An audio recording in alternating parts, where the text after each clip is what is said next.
Hari ini merupakan satu lagi detik penting buat Arvia Solutions apabila kami menjalani audit ISO 9001-2015. Satu langkah penting dalam memastikan komitmen kami terhadap kualiti dan penambahbaikan berterusan.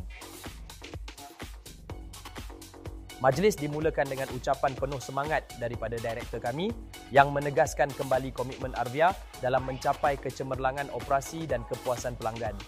Auditor yang dilantik memulakan sesi dengan menyemak dokumen, menilai sistem dan menjalankan sesi soal jawab bersama pasukan kami. Audit ini bukan sekadar semakan, ia adalah cerminan budaya kerja Arvia yang mengutamakan kualiti dan tanggungjawab.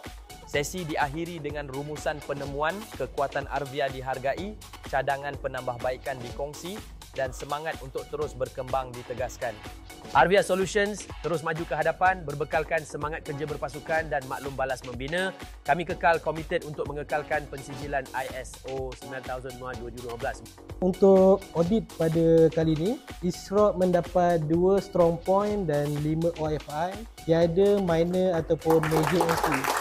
So, tanya saya ucapkan, saya akan recommend ISROC Solution penyambungan ISO setahun lagi sehingga pada tahun hadapan. Alright, so tanya saya ucapkan.